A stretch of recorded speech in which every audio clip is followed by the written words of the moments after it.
चलिए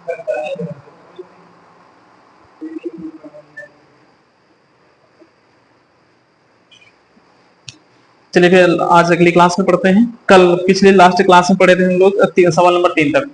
आज चौथा सवाल करना है हाइट एंड डिस्टेंस का।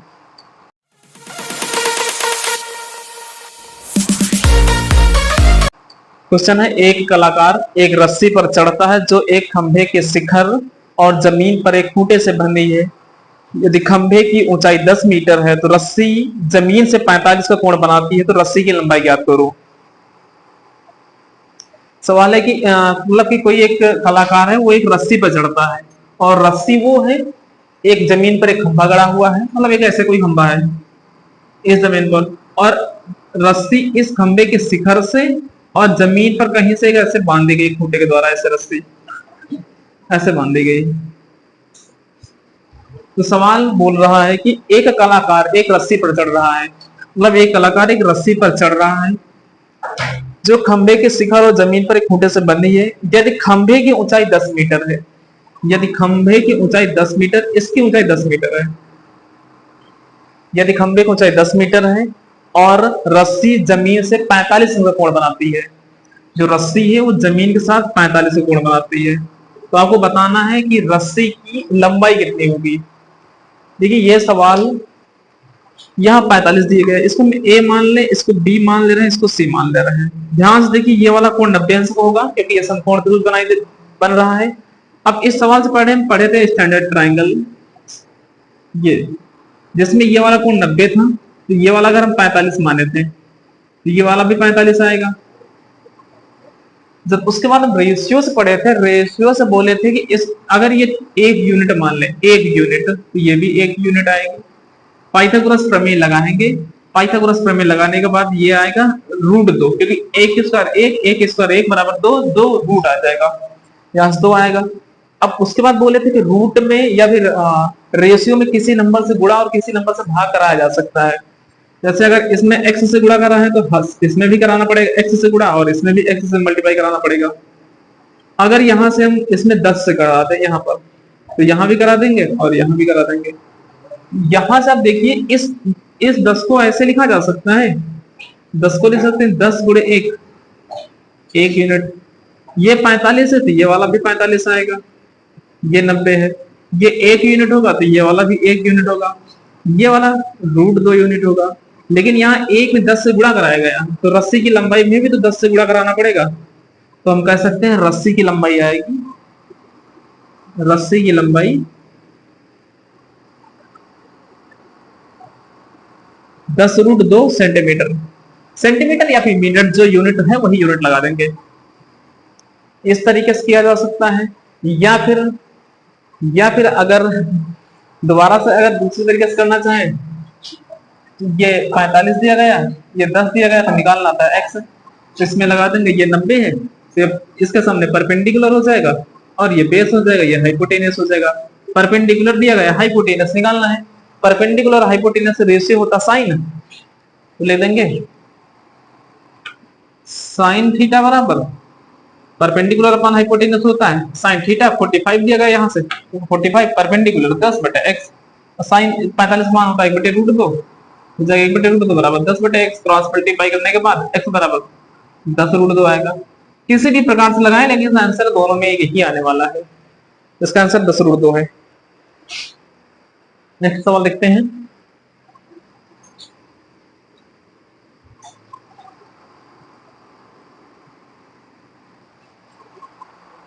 अगला सवाल,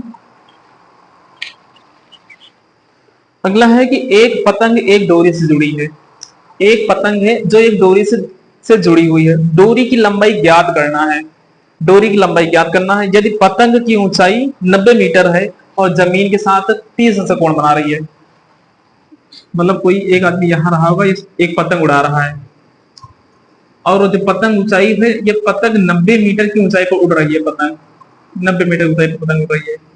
जो ये डोरी है जमीन के साथ ये वाला कोण बना रही है, 30 अंश का कोण बना रही है, ये 30 अंश बना रही है, यहां पर पतंग होगी। दोबारा से करा, एक पतंग मतलब एक पतंग है, ये डोरी है, ये डोरी, एक पतंग एक डोरी के द्वारा बन रही है। डोरी की लंबाई ज्ञात करना है। यदि पतंग 90 मीटर की ऊंचाई पर उड़ रही है और जमीन के साथ 30 अंश कोण बना रही है। ये तो वही स्टैंडर्ड ट्रायंगल बन रहा है, 30, 60 और 90। तो ऐसे पढ़े स्टैंडर्ड ट्रायंगल में, ये 30 है तो ये 60 होगा और ये 90 है। 30 के सामने पड़े थे 1 यूनिट, इसके सामने √3 यूनिट। पाइथागोरस प्रमेय लगाने के बाद ये आता है 1 का स्क्वायर 1, 3 का स्क्वायर 3, 3 में जोड़ेंगे 4, रूट है 2 का, ये 2 आता है। तुम यहां तो बोल सकते हैं ये आएगा, इसके सामने 1 यूनिट, 60 के सामने √3 यूनिट और ये 2 यूनिट। यहां पर दिया गया है 1 यूनिट, 1 यूनिट की वैल्यू दी गई है 90 मीटर। बताना हमको 2 यूनिट की वैल्यू निकालना है। 2 यूनिट की वैल्यू, 2 वैल्यू 90 गुणे 2 बराबर 180 मीटर। हम बोल सकते हैं कि डोरी की लंबाई है, डोरी की लंबाई है 180 मीटर। अगला सवाल देखते हैं। सवाल नंबर है 6 नंबर। सीमा 60 डिग्री के झुकाव पर 16 मीटर लंबी डोरी से पतंग उड़ाती है। मतलब कोई एक लड़की है, उसका नाम सीमा है, वो लड़की एक पतंग उड़ा रही है। तो सीमा 60 अंश के झुकाव पर 16 मीटर लंबी डोरी से पतंग उड़ाती है। मतलब कोई लड़की रही होगी, यहां से पतंग उड़ा रही है, ऐसे ये 90 हो जाएगा कोण। सीमा 60 अंश के झुकाव पर, ये 60 अंश है, 60 ये 60 ये 30 आएगा, ये 30 आएगा, ये 90। अच्छा 60 30 90 तो 60 के सामने √3 यूनिट आएगा और ये वाला 1 यूनिट आएगा और ये वाला पाइथागोरस प्रमेय लगाने के बाद ये 2 यूनिट आएगा।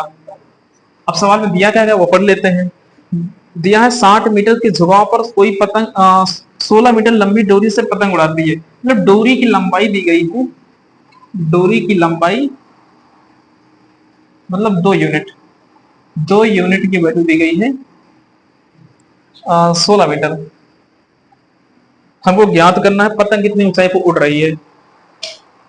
देखो 2 यूनिट की वैल्यू दी गई 16 मीटर, हमको निकालना है √3 की वैल्यू निकालना है यूनिट। तो यहां से हम कहते 2 इधर गुणा में इधर 1 भेज दें 2 तो हो जाएगा 16/2, 16/2 बराबर हो जाएगा 8 मीटर। हमको ज्ञात करना है √3 का मान, तो √3 से इधर गुणा करा रहे हैं √3 यूनिट से, तो यहाँ हो जाएगा 8 √3 मीटर। तो हम बोल सकते हैं वो पतंग 8 √3 मीटर की ऊंचाई पर उड़ रही है। इसमें एक काम और किया जा सकता है, √3 का मान रख सकते हैं, √3 का मान होता है 1.732, तब भी आंसर मतलब कि हो जाएगा 8 गुणे 1.732, तब भी हो जाएगा। अगला सवाल देखेंगे। अगला सवाल है समतल भूमि पर किसी बिंदु P से, अगला समतल भूमि पर किसी बिंदु P से एक मीनार के शीर्ष का उन्नयन कोण 30 अंश है।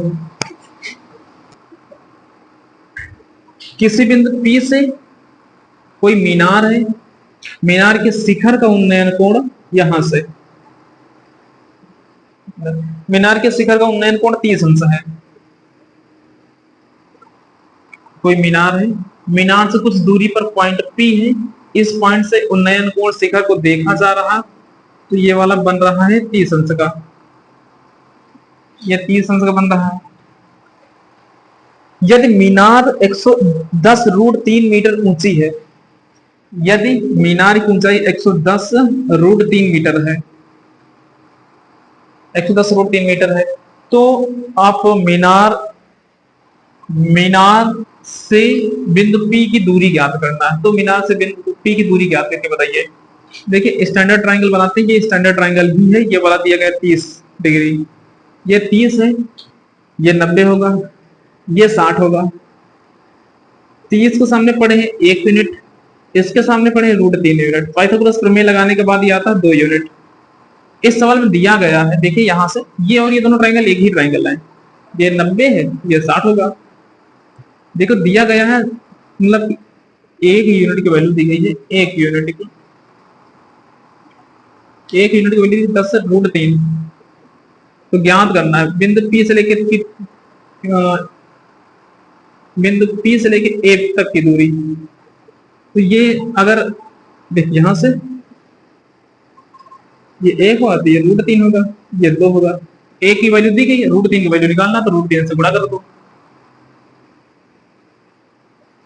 तो जगह 110, सॉरी 110 था ये, तो जगह 110 √3 पहले से, √3 से गुणा करा दो, √3 गुणे √3 बराबर 3 हो जाएगा, 110 गुणे 3 बराबर 330। हम बोल सकते हैं बिंदु P से और मीनार तक की दूरी है 330 मीटर। नहीं आ रहा क्या समझ में? आ रहा ना अच्छे से? अगला सवाल देखेंगे। अगला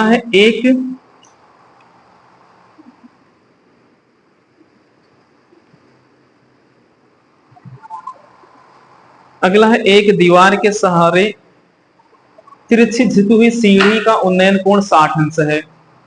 एक दीवार के सहारे एक सीढ़ी झुकी हुई, उन्नयन कोण 60 अंश है। यदि इसका पाद दीवार से 9 मीटर दूर पर है, सीढ़ी की लंबाई ज्ञात करो।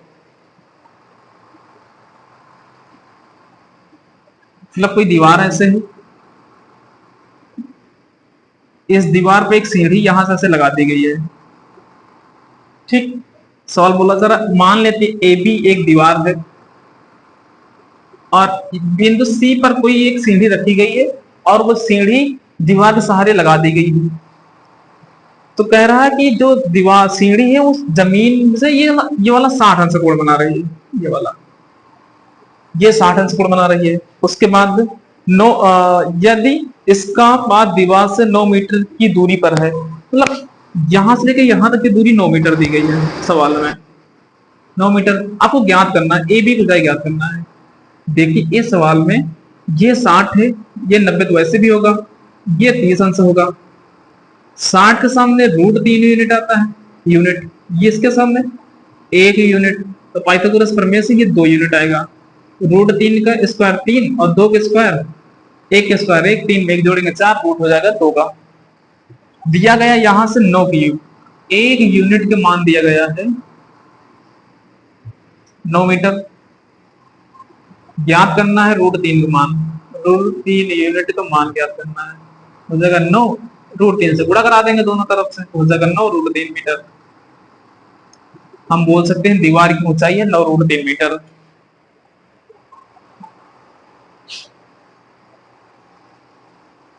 और अगर सीढ़ी की लंबाई ज्ञात करने के लिए आ जाए, सीढ़ी की लंबाई